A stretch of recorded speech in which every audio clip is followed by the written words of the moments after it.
Hello friends, इस video में हम लोग जेईई मेंस 2024 फंक्शंस का एक क्वेश्चन करने वाले फ्रेंड्स, जिसमें डोमेन हमें फाइंड आउट करना है।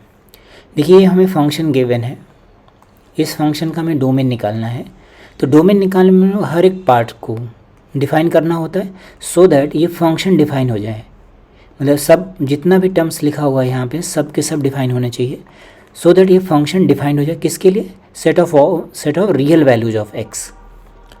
देन जो डोमेन निकलेगा वो एक्स की वैल्यू होगी। वो एक्स की वैल्यू किस इंटरवल में आनी चाहिए? इस इंटरवल में।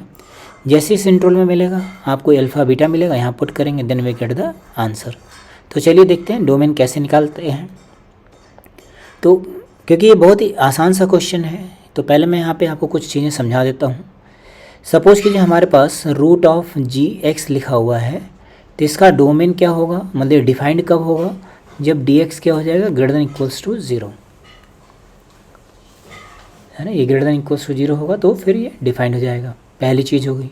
सेकेंड थिंग, मान लीजिए 1/जी एक्स गिवन है, तो ये कब डिफाइंड होगा? जब जी एक्स की वैल्यू क्या हो जाएगी? Not equals to zero.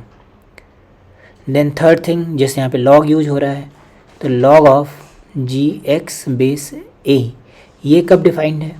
जब जी एक्स क्या हो जाएगा? Positive, A positive and A not equals to zero, ये तीसरे वाले का हो गया।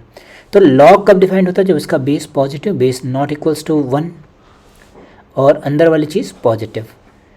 तो ये हमारे पास डेफिनेशन है जिसको हम लोग यहाँ पे यूज़ करने वाले हैं। तो चलिए देखें, जैसे यहाँ पे न्यूमरेटर में ये लिखा हुआ फ्रेंड्स, तो पहले आप इसको डिफाइन करेंगे। तो क्या लिखेंगे? X square minus 25 greater than equals to zero. हाँ, याद हो गया होगा आपको। देखिए, अगर रूट में लिखा हुआ है तो क्या हो जाएगा? Greater than equals to zero. Then बीच में लगाएंगे हम लोग एंड, है ना, ये भी डिफाइंड होना चाहिए। 4 minus X square not equals to zero, ये ज़ीरो नहीं हो सकता है, अदरवाइज नॉट डिफाइंड।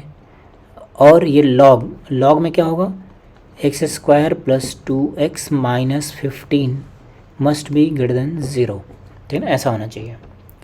अब आप यहाँ पे देखिए फ्रेंड्स, जो बेस है इसका वो 10 है और 10 बेस यहाँ पे डिफाइंड है। देखिए 10 जीरो से बड़ा होता है, 10 नॉट इक्वल्स टू 1 होता है, मतलब बेस हमें डिफाइंड है। तो बेस को हमें डिफाइन करने की ज़रूरत नहीं है। तो इसका मतलब हमें इन तीनों को सॉल्व करने की ज़रूरत है। तो ज़रा सॉल्व करके देखें। इसके मैंने फैक्टर्स लिखा, X minus 5 X plus 5 greater than equals to zero. इसको नंबर लाइन में प्लॉट करेंगे, -5 एंड 5 हम लोगों ने रियल नंबर लाइन पर ड्रॉ कर लिया। इसको बबल्स बना लेंगे फ्रेंड्स। 5 से ग्रेटर कोई भी नंबर डालेंगे तो इनका प्रोडक्ट पॉजिटिव आएगा और इसके बीच में नेगेटिव और यहाँ पे पॉजिटिव। हमें इनका प्रोडक्ट कैसा चाहिए? हमें इनका प्रोडक्ट चाहिए पॉजिटिव। देखिए दोनों का प्रोडक्ट पॉजिटिव है, तो यहाँ पे आंसर क्या मिल गया?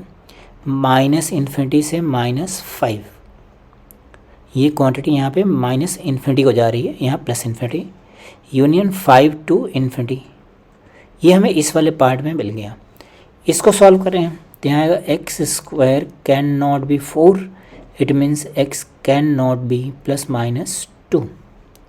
देन थर्ड वन को सॉल्व कर लेते हैं। इसके फैक्टर्स लिखें तो एक्स प्लस 5 और x -3 में ब्रेक हो जाएगा, ऐसा लिखेंगे। नंबर लाइन को प्लॉट कर लें तो आएगा -5 3। इसमें भी सेम वैसे ही हम लोग बबल्स बना लेंगे।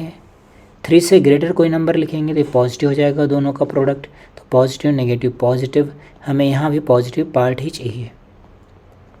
तो x बिलोंग्स टू क्या मिलेगा? x belongs to -infinity to -5 union 3 to infinity. अब हमें फ्रेंड्स क्या करना है? इन तीनों का इंटरसेक्शन कॉमन निकालना है। तो हम लोग क्या करेंगे? कॉमन तो डायरेक्टली भी निकल जाता है, बट मैं यहाँ पे नंबर लाइन पे निकाल के दिखाता हूँ आपको।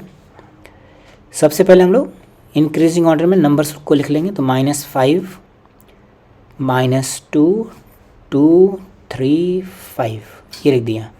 तो ये कह रहा 5 से लेस मतलब ऐसा, -5 से लेस, 5 से ग्रेटर मतलब ऐसा।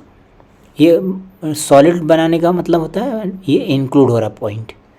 फिर दूसरा नॉट इक्वल्स टू 2, 2 और -2 नहीं लेना है। फिर तीसरा बनाएंगे -5 से लेस और 3 से ग्रेटर, तो दोनों में कॉमन पार्ट कैसे देखते हैं, ये जो लाइन मैच हो रही है इसको बोलते हैं कॉमन पार्ट। तो हमारा सोल्यूशन क्या मिल गया, solution means domain, therefore domain is x belongs to -∞ to -5 open bracket, देखिए यहाँ पे ओपन है, यूनियन 5 टू ∞, ये मिलेगा। अब आपको इस डोमेन को इसके साथ मैच करना है जो यहाँ पे डोमेन गिवन है। तो इसके साथ मैच करेंगे तो हमारे पास अल्फ़ा की वैल्यू कितनी आ गई फ्रेंड्स, ये आ गई -5, बीटा की वैल्यू कितनी हो गई 5। आपको वैल्यू किसकी निकालनी है, इसकी alpha square plus beta cube की वैल्यू, तो आ जाएगा 25 प्लस 125, मतलब 150 हो गया आंसर। तो यही आंसर हो गया फ्रेंड्स, मतलब हमारा सी ऑप्शन करेक्ट हो गया।